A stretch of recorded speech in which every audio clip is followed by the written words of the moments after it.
Good afternoon এইস কিচেনের বন্ধুরা। এইস কিচেনে সবাইকে স্বাগত জানিয়ে আজ আমি আমার রেসিপিটা শেয়ার করছি। আজকের রেসিপি রেখেছি পনির বাটার মশলা। তাহলে চলুন দেখে নেওয়া যাক এই পনির বাটার মশলা। তার জন্য প্রথমে নিয়ে নিচ্ছি 300 পনির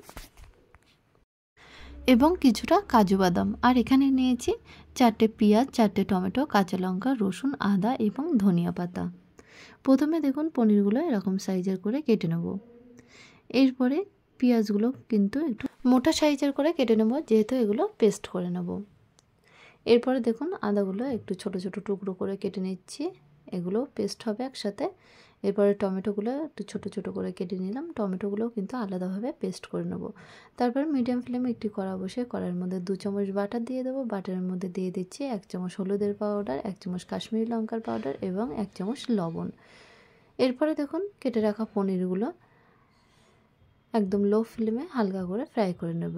এবার ওই একই কড়াইয়ের মধ্যে 3 চামচ বাটার দিয়ে দেবো। বাটারটা মেল্ট হয়ে গেলে দিয়ে দিচ্ছি 4টে শুকনো লঙ্কা, 4 থেকে 5টা শুকনো লঙ্কা দিয়ে দিলাম। এরপরে দিয়ে দেবো 3টে তেজপাতা এবং ছোট ছোট করে কেটে রাখা লঙ্কা। 1 চিমটি দিয়ে দিচ্ছি গরম মশলার পাউডার। এই সময় দিয়ে দেবো পেঁয়াজ, আদা, রসুন এর পেস্ট।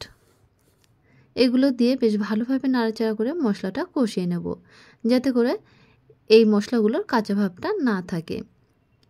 তারপরে দিয়ে দিচ্ছি টমেটো এবং কাজু বাদামের পেস্ট। এগুলোও দিয়ে বেশ ভালোভাবে নাড়াচাড়া করে নেব।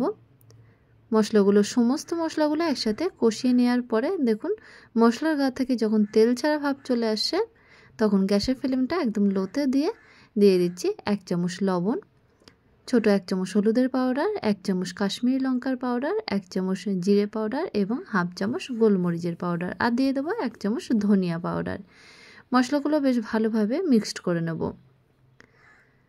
এখন দিয়ে দিচ্ছি 1 চামচ কস্তুরি মেথি পাউডার এবং হাফ চামচ দেশি লঙ্কার পাউডার, আর হাফ চামচ দেব চিনি। মশলাগুলো ভালোভাবে কষানো হয়ে গেছে। এই সময় মশলার যে জলটা ছিল সেগুলো দিয়ে দিচ্ছি, প্রায় 2 কাপ মতো। জলটা দিয়ে পনিরগুলো দিয়ে দেবো। তারপরে একটা ঢাকনা দিয়ে মিডিয়াম ফ্লেমে রেখে দেবো 15 মিনিট। 15 মিনিট পরে ঢাকনাটা তুলে নিলাম। দেখুন গ্রেভিটা কিন্তু অনেকটাই ঘন হয়ে গেছে। এই সময় হাফ চামচ শাহি গরম মশলার পাউডার দিয়ে দেবো আর কোচানো ধনিয়া পাতা দিয়ে আবারও ঢাকনাটা লাগিয়ে দিয়ে 2 মিনিট ওয়েট করব। এতে করে সেন্টটা বেশ ভালো হয়। দেখুন 2 মিনিট হয়ে গেছে, ঢাকনাটা তুলে নিলাম। আমাদের পনির বাটার মশলা কিন্তু একেবারে রেডি হয়ে গেছে। এগুলো গরম গরম রুটি কিংবা গরম ভাতের সাথে খেতে খুবই ভালো লাগে। আর এই রেসিপিটা যদি আপনাদের ভালো লেগে থাকে তাহলে অবশ্যই কমেন্ট করে জানাবেন, আর ভিডিওতে একটা লাইক করবেন। আর চ্যানেলটা যদি এখনও পর্যন্ত সাবস্ক্রাইব করা না হয়ে থাকে তাহলে সাবস্ক্রাইব করার জন্য অনুরোধ থাকলো।